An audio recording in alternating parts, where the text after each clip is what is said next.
भ्रमण करने अब गए वन मझार।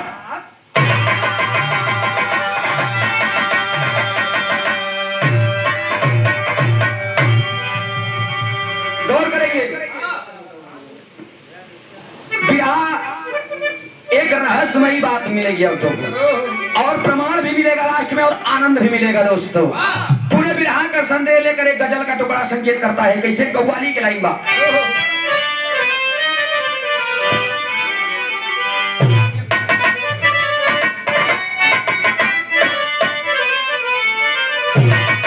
हैदर अली जुगनू जी इस गीत को गाए थे, कैसे?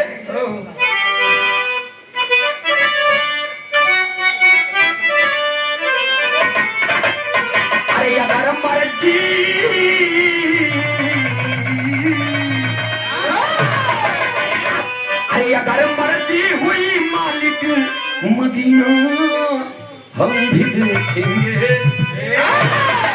रसूल अल्लाह के घर का करीना हम भी देखेंगे। लेकिन एक लाइन थोड़ा से हटके, कैसे?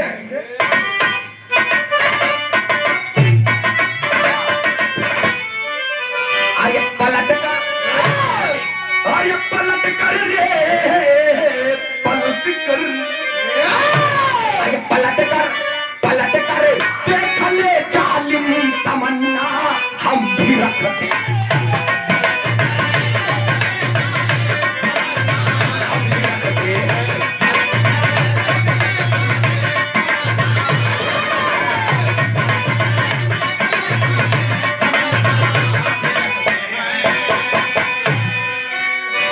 तो अरे पलट कर देख ले जालिम,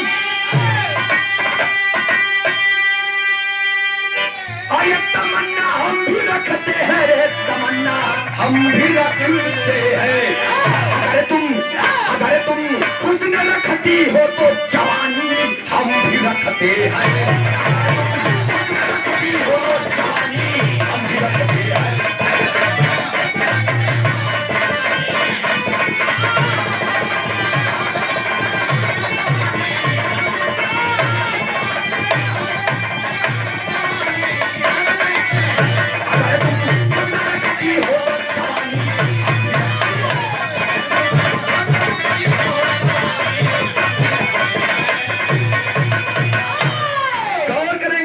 महाराज राजा चंद्रसेन उधर से विक्रमादित्य की चंद्रसेन चले, घोड़े पे सवार होकर के आज अपने जुर्म, जितने भी परिवार में, जितने भी राज दरबार में जुर्मी लोग हैं, उनको छांटने और मिटाने के लिए चलते हैं। तब कवि की कलम संकेत करती है, कैसे?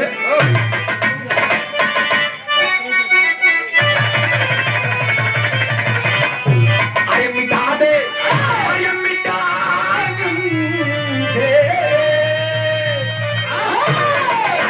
दे, मिटा दे जुर्मी हस्ती को तेरी औकात भी।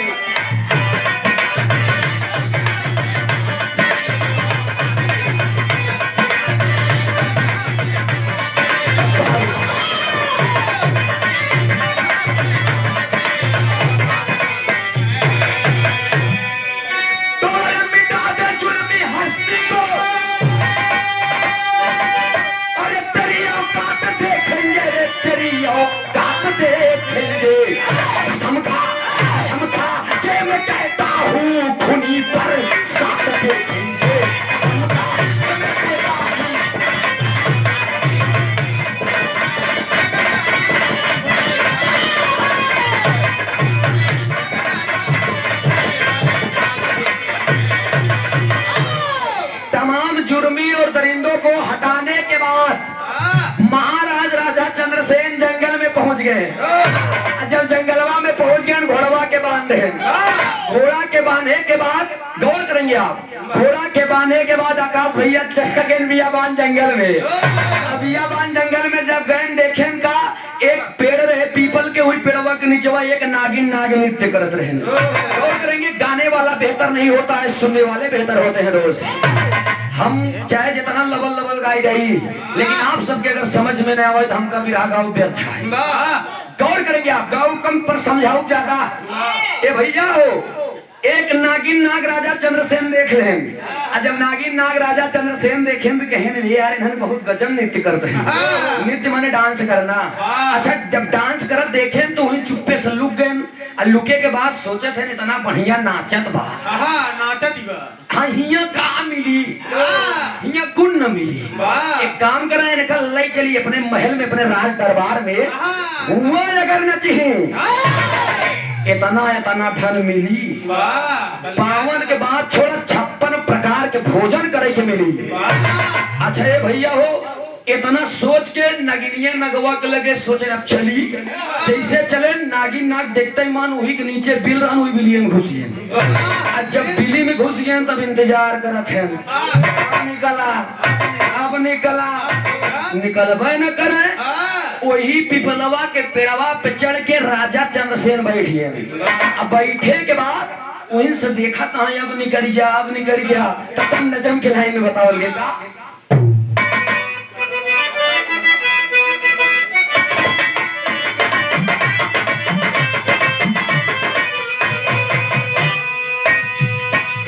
भैया हो त्रेता युग में, त्रेता युग में एक राजा चंद्रसेन रहे हो।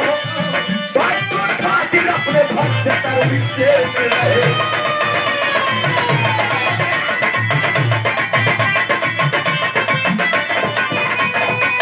किसी का कील यही धरती है। किसी का कीन राजा हरिचंद्र आए थे, इनमें अपने वो बाप को सजाए।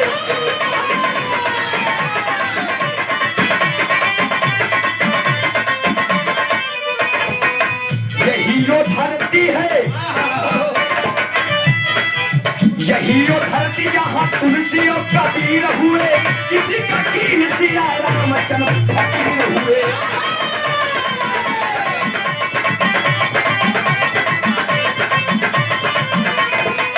किसी का कीन परमहंस यहाँ आए थे,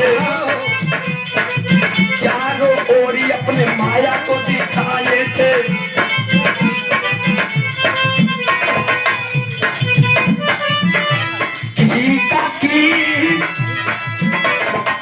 किसी का कीन परमहंस यहाँ आए थे, किसी का कीन परमहंस यहाँ आए थे। चारों ओरी अपने माया को दिखाए थे।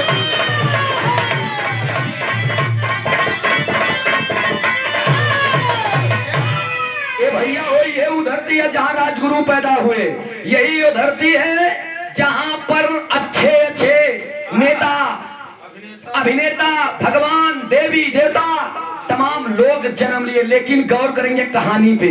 ये भैया हो वही ऊपरा से इंतजार करत हैं तब तक नगिनिया थनी से मुहना निकारे। वही हाँ बिलिया से नगिनिया जैसे तक जब बिल से मुंह निकारे अगली बगली देखा ही ना तो राजा चंद्रसेन तब पेड़े पे चढ़ा है। क्यों देखावे नहीं भा। जब क्यों नहीं देखान तो अपने पति से कहा था स्वामी क्यों नहीं गए। अच्छा जब निकले दोनों प्राणी लगे नाचाए तब एक तर्ज के लाइन लग गई।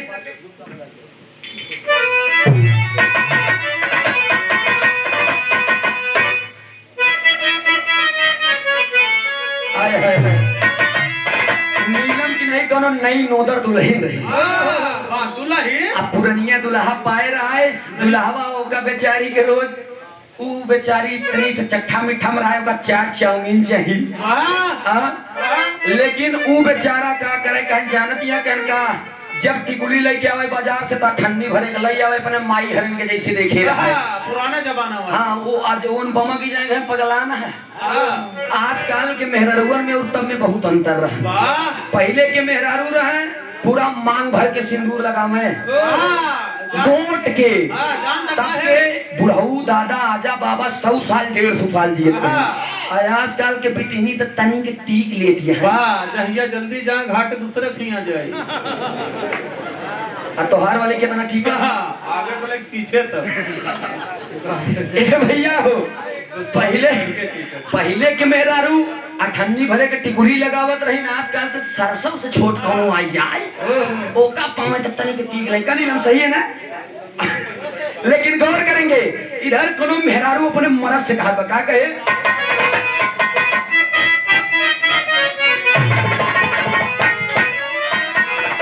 कहा यारे बाली और झुमका फूल ये गाना यार कहा यारे बाली और झुमका फूल नथुनी पे गोली चले समाना भाईगा नथुनी पे गोली चले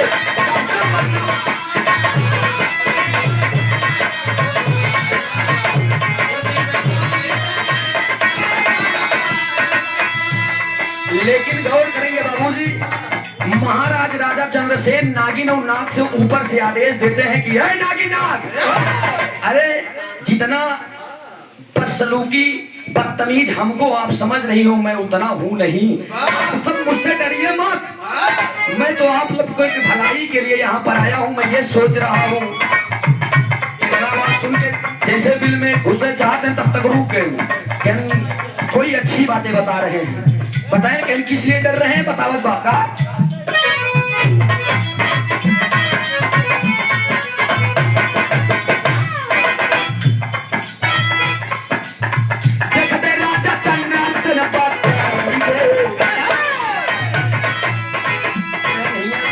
कोनो मतलब नहीं बना चीज राजा चंद्रसेन बहाला में चल के नसीहत गाई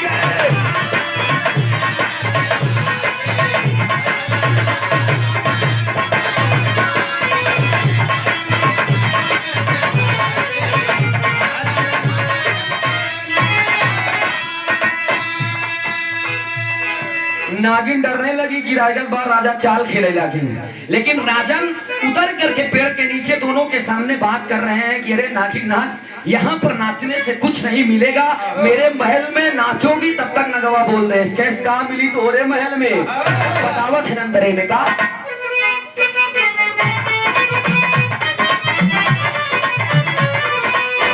सुंदर सुंदर पाही गई के पाई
गौर करेंगे नगिनिया नगवा से जब कहे तो नाग कहे अगर तोहार मन है तो चली रानी नागिन कहा कि मुझे ये राजा अच्छा दिख रहा है दोनों जने चल रहे हैं आगे आगे महाराज हैं महाराज सोचते हैं कि हम आगे चल के का कर सबसे आगे नगिनिया के कहते हैं नगिनिया के पीछे नगवा की नगवा के पीछे राजा चंद्रसेन स्वयं सोचिएगा गौर कीजिएगा बाबूजी चल दिए जब विकट बिया वन में पहुंचे तो राजा चंद्रसेन के मन में पाप बस गया वो सोचे लगे कि नगवा रही तो जैसे कही वैसे नगिनिया नाची ई कही बंद कर तो बंद कर गई ई कही चल तो चल गई कहन हम नगवाई के खत्म कर दे तो जैसे हम कहम नगिनिया इतना बात सुन के दोस्त गौर करेंगे नाग के मन में खुशी बा लेकिन महाराज राजा चंद्रसेन पाप और घात कमा जाते हैं पुछिया के पकड़ लेलन और जब पुछिया पकड़ लेन तो प्रयागराज खाटी लग गई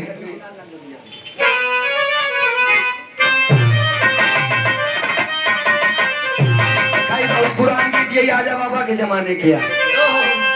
एक हैदर अली जुगनू जी गावत रहे, माई बहन लोग गाँव देखा सबके तो कवि है, लेकिन हमारे माई बहनी कोनो कवि आप सब टीवी में सुने हो गए गाना रंग गोरे गोरे मुखड़े पे काला काला चश्मा, लेकिन ये गीतिया के माई बहन लोग गाए दिन की गोरे गोरे मुखड़े पे काला काला चश्मा।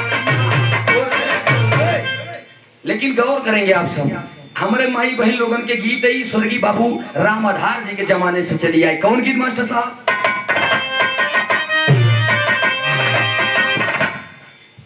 अरे वही गाँव के गोतिनिया, हे भैया वही गाँव के गोतिनिया, अरे मारा ये में आई हो दादा, मारा ये में पारा बोला वाली ना हो, वही गाँव के गोतिनिया, मारा ये में।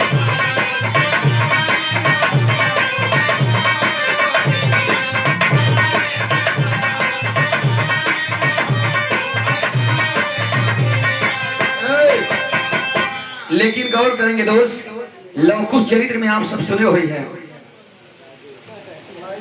ये बड़े भैया हमारे समझने से आप राजू यादव जी पुनः फिर से बहुत से माया का पुरस्कार भैया के नमस्ते प्रणाम बा, माई भगवती करे हर मोड़ पे तरक्की मिलत रहे। लेकिन गौर करेंगे दोस्त,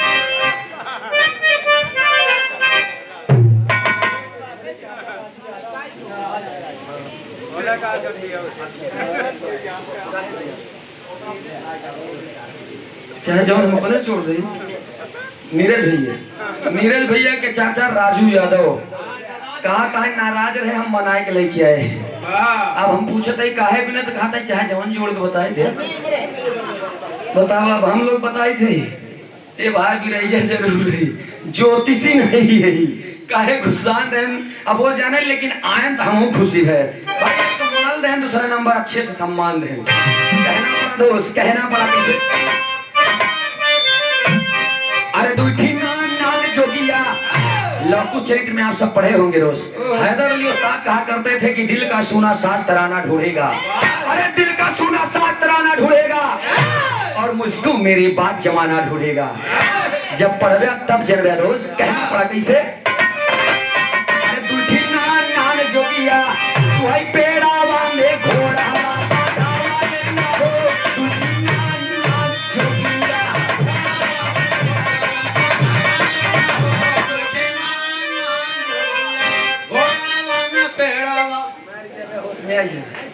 बताओ हम कहा था पेड़ावा पे घोड़वा बंधावल है, तो घोड़वा में पेड़ावा ही लैया के बांधा था। सुना कर नहीं सवेरे 1 रुपया न मिली है जाएगा, लेकिन भैया इसे नहीं ये गीत आई बा हमारे हैदर अली उस्ताद के, कहाँ रटंगिया में माई डियर काही के बोला वाली न हो, आजकल के प्रीति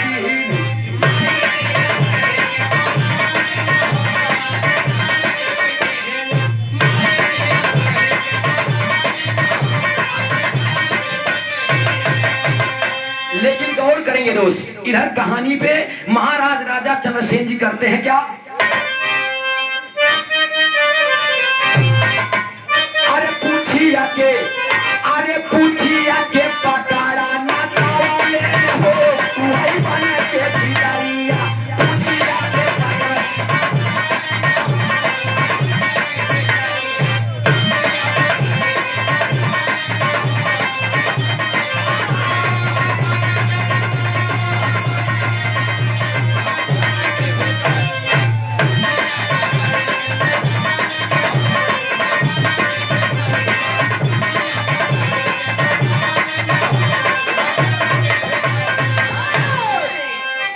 बाबूजी 4, 6, 10 बार नचाए के छोड़ दिए। जब छोड़ दिए राजा चंद्रसेन तो नाग कुछ दूर पे जा करके एक नागफनी का पेड़ है, उसी नागफनी के डार पे गिर जाता है और उसके तन में इतने कांटे चुभ जाते हैं। रो रहा है नाग और रो रो करके कह रहा है, क्या कहता है,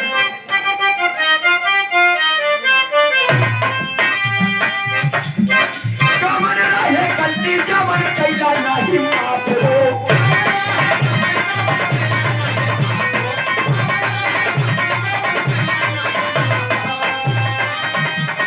राजा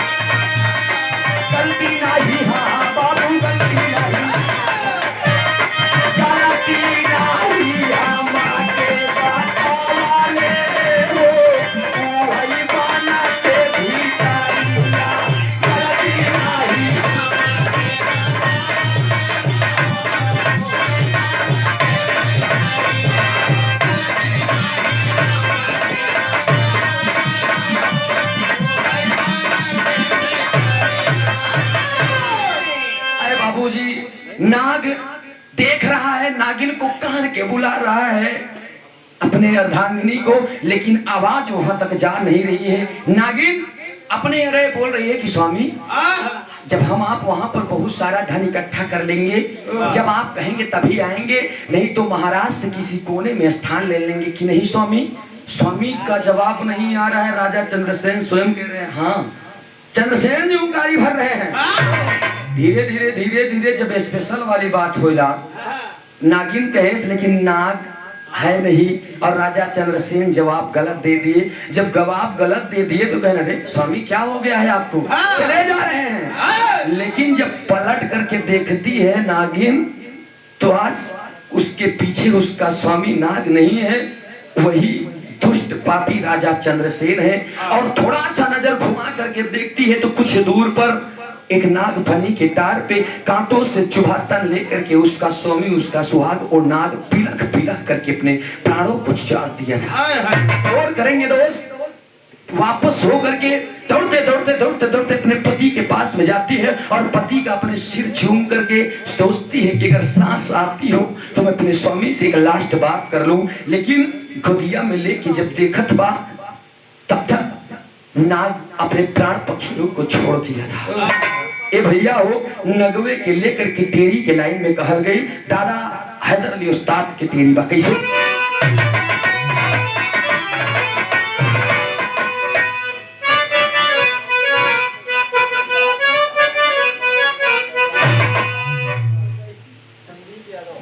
बड़े भैया समानी से आप संदीप यादव बहुत से माया का पुरस्कार। नमस्ते भैया के सम्मानित श्री आप संदीप यादव, सनाप तुलसी राम यादव, एक स्वर से दोनों लोगों को नमन पहुंचे। बहुत से माया का पुरस्कार भैया के नमस्ते बा प्रणाम बा। एक स्वर से सभी सकल पंच के नमन बा। ये परमादि सम्मानित श्री आप राजू यादव भैया जी, ये पुनः फिर से इस भाव पर प्रसन्न होकर बहुत से माया का पुरस्कार चेड़ों में पैर की। एक स्वर से सभी सकल पंच के नमन बा। गौर करेंगे गोदिया में नगिनिया रोवत भाव का कहा पदोस।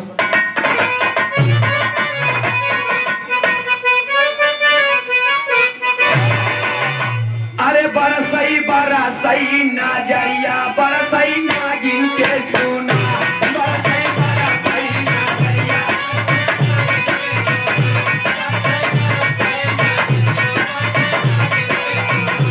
नगवा तरफ के मरिया, नगवा तरफ के मरिया, नगवा तरफ के मरिया, नगवा तरफ के मरिया, नाग फनी से डरिया, नजरिया बरसई नागिन के सुना।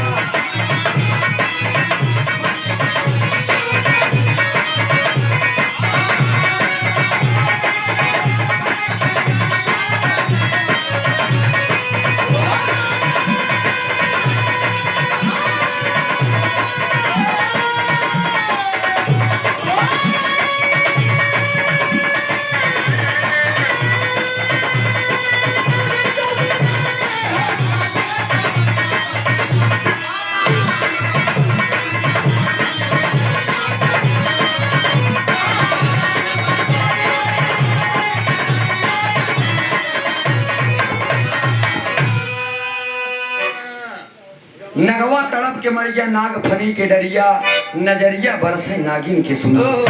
ए बाबूजी, नागिन रो रही है। राजा चंद्रसेन पकड़ करके नागिन को एक बात कहता है कि ऐ रानी, अरे अब तो ये तो मर गया, अब आप चलिए हमारे महल में और आपको जो खुशियां मैं दे दूंगा आपका ये नाग नहीं दे पाएगा। यही बतिया तो दिनों में लग गई और दूर से चिल्ला करके एक बात कहती है कि राजन, इसका मतलब है कि तुम्हारे मन में पाप आ गया था और तुमने मेरे सुहाग को उजाड़ा है। एक बात मैं तुमको बताती हूँ राजन, जिस प्रकार से मेरा सुहाग, मेरा स्वामी, ये मेरा नाक तड़प के मरा है, उसके तन में इतने कांटे चुभे हैं। जाओ मैं श्राप देती हूँ, अरे जाओ मैं श्राप देती हूँ, अगले जन्म में तुम भी इसी तरीके से ताप के मरोगे। तरस की लाइन लगी, शराब में कहत बाका कहीं मास्टर साहब।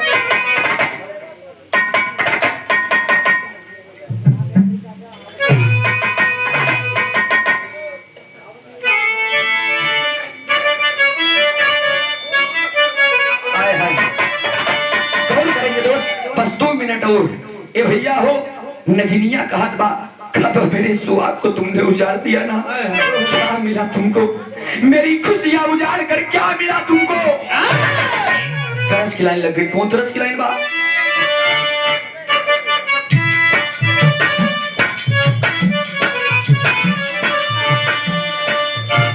गजरा लगावालियू, बिंदिया सजवालियू, गजरा लगावालियू, बिंदिया सजली, सैया बिन रखुनिया, बेकारी हो राजा बिन रखुनिया, बेकारी।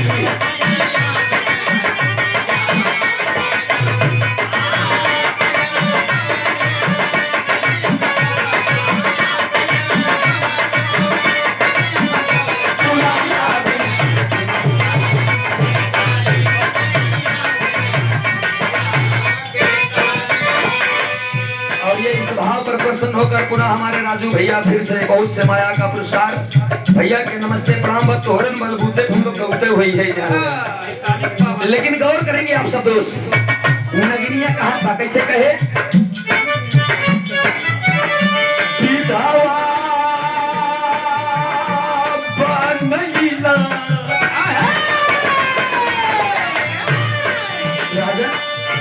विधवा बनैला, घटिया गौपतिला, विधवा बनैला, घटिया कमैला, राजा हो सारा बाबा, हमके भयो राजा हो सारा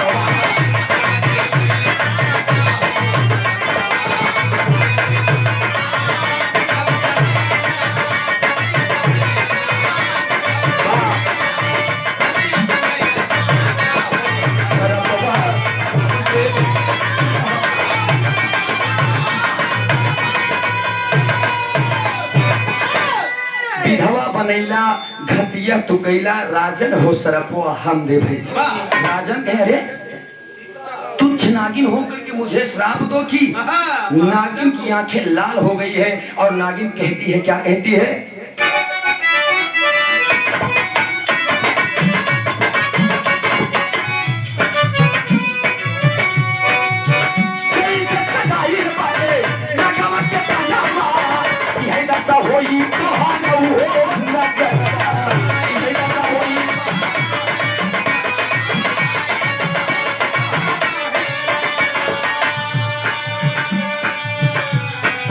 सम्मानित श्री आप इस भाव पर प्रसन्न होकर श्री धर्मवीर यादव भैया राम स्वरूप दादाजी के नाती है आप 101 रुपया का पुरस्कार। छेड़ों में लड़की बार बार नमस्ते प्रणाम बा कहे।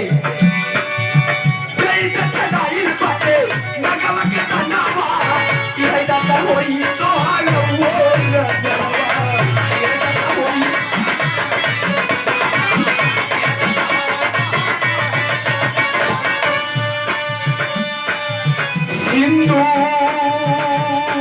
मिटैला,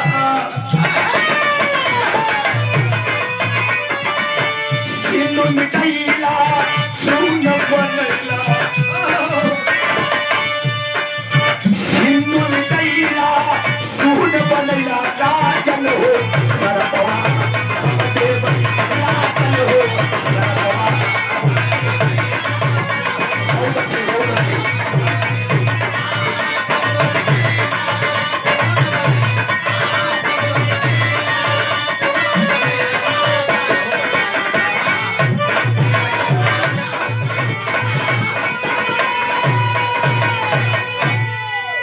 पूरे यादव समाज की तरफ से राजू भैया स्पेशल 201 रुपया का पुरस्कार। बहुत बहुत नमन है, प्रणाम है। इस प्रेम के लिए मैं दिल से आभार प्रकट करता हूँ। 100 से सभी हमारे बैठे हुए श्रोता बंधु को मैं चरण छू के पहले की बार बार नमस्ते करता हूँ।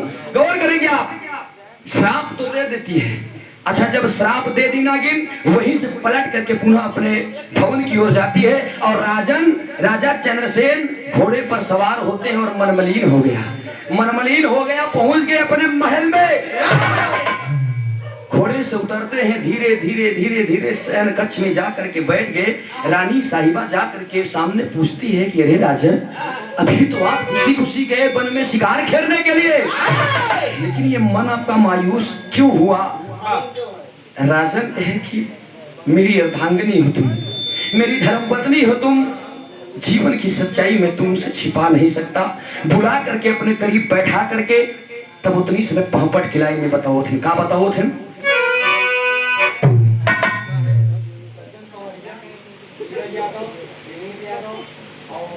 सज्जन सवरिया, नीरज यादव, विनीत यादव, आशीष यादव, 20 रुपया में चारों जोड़े नमस्ते भैया की। क्या बात है। अच्छा, ये इनामो बहुत देर में आवत है। इतने समय आसाराम फौजी चाचा हैं कहाँ? नहीं, ये मैं इनाम दे रहा हूँ जो गनमा कह रहा परमिशन नहीं करा। अच्छा, पियर फराक वाली हो जय भाई, हम बैठब तक आएंगे, बैठब पियर प्लस लाल, पियर प्लस लाल। हम चाहे जमन कहा भाई आए ही तोरे दुआ। अच्छा, आदरी आप समाज से हमारे राजू भैया, बिहार के शुभचिंतक, हमारे हृदय के गार्जियन चाचा जी, धुसुरपुर चाटी में एक सभ्य इंसान, जिनकी मर्यादा, जिनकी शालीनता दूर से झलकती है, सम्मानित श्री आसाराम फौजी जी की तरफ से 101 रुपया का पुरस्कार। पुनः एक जोरदार तालियों से स्वागत करेंगे आप। बहुत बहुत नमन बा, प्रणाम बा। गौर करेंगे आज इधर पापड़ के लाइन में बतावत है राजा चंद्रसेन अपने अर्धांगिनी से कि गलती का हुई है, मैं क्यों यहाँ पर मायूस हूँ, बताए।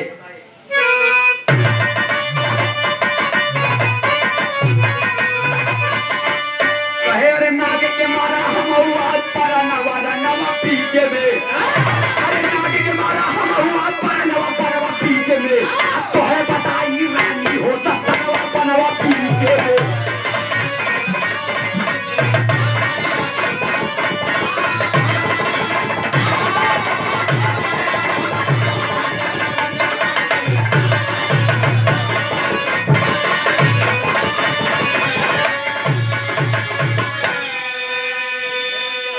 से भर गई हमारो पुतरिया, अति हले बना घिसा सुनीला गुजरी, अरे चिंता में झुराई गई तनवा बनवा पीछे में, अरे चिंता में झुराई गई तनवा बनवा पीछे में, तो है बताई रानी होता तनवा बनवा पीछे में।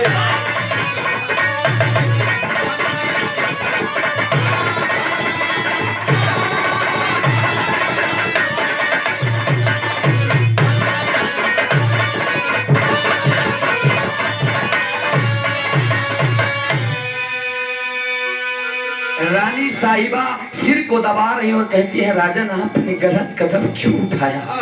आपने अपने परिवार के लिए नहीं सोचा? अरे इस परिवार में, इस महल में क्या कमी थी जो आप उस नाग को मार दिए? राजन रो रहे हैं। अब मेरे पास ज्यादा वक्त नहीं है, धीरे धीरे धीरे धीरे दाना पानी छोड़ दिए, और जब दाना पानी छोड़ दिए तो शरीर सूखने लगी, जब शरीर सूखने लगी तो शरीर में बीमारी बना ली, और जब बीमारी बना ली फिर भी राजन न दवा खा रहे हैं न खाना खा रहे हैं। आधा लाइन में होता मास्टर साहब,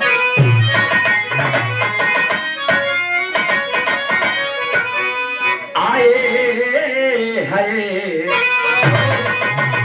आहा हो,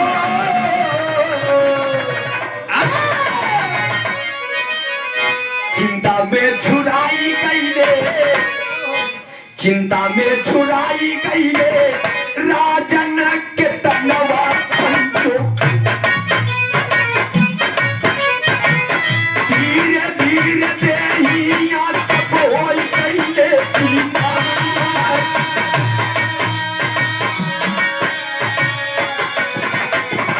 पारी दुनिया में भइले कोई करती नजवा पंचो।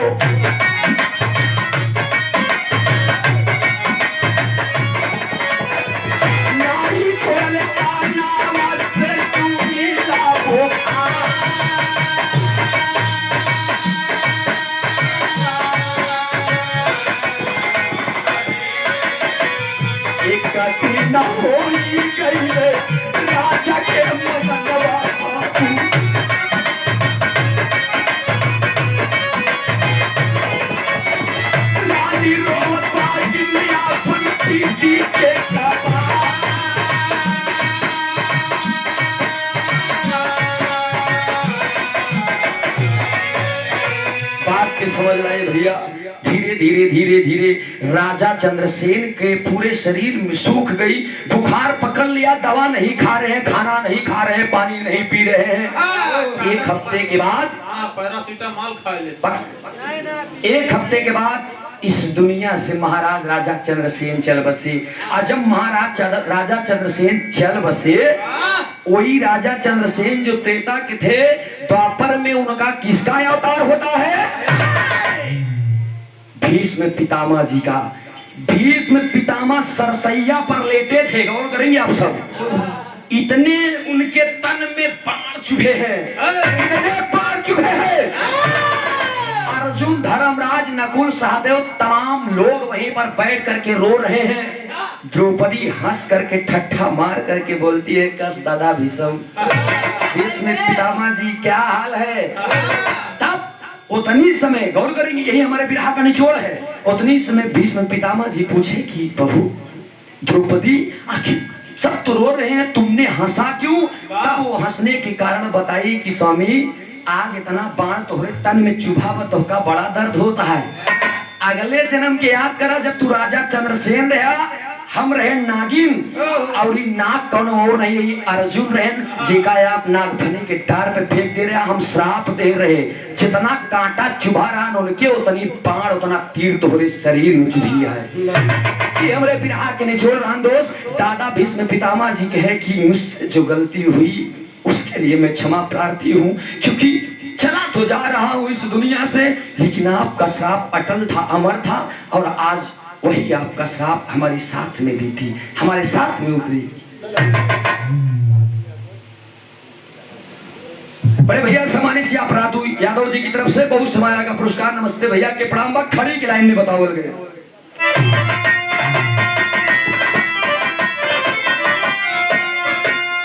आर्य बुरे कर्म का झोली में पाप हड़पे, अपने करनी पे भी संपिता मत करते।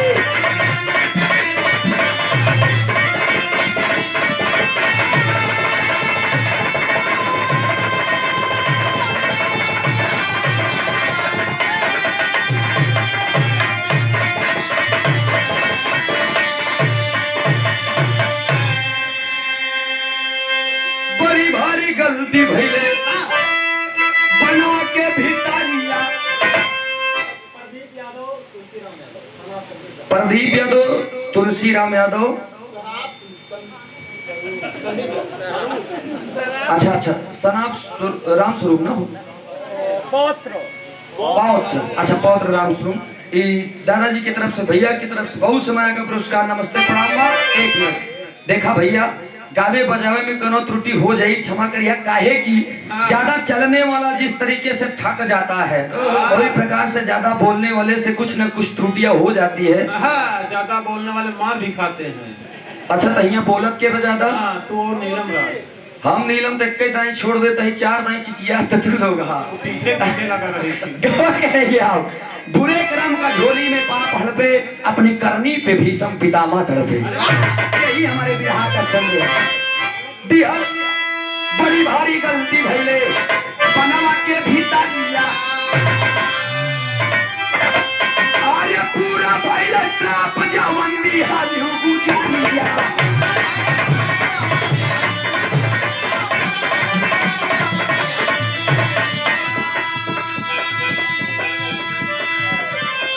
विधि की लेखनी जो तरसे तनिक ना डरके, अपने करनी पे भी संपिता मत करते। अब तो सड़क पे पावर ब्रेक देखत रहे ब्रेकर, ये पावर ब्रेक विराम कब से हुई हो? जब तक तोरे साथे बजावे लगे। बस जियो मुन्ना, यही हमारे विरह का संदेश रहा। अगले जन्म में राजा चंद्रसेन जो पाप किए, त्रेता में वही अगले जन्म में आकर के उसका उद्धार हुआ। कहना पड़ा, स्वामी गीतानंद संत भय भुल्लुर तजे को तारी,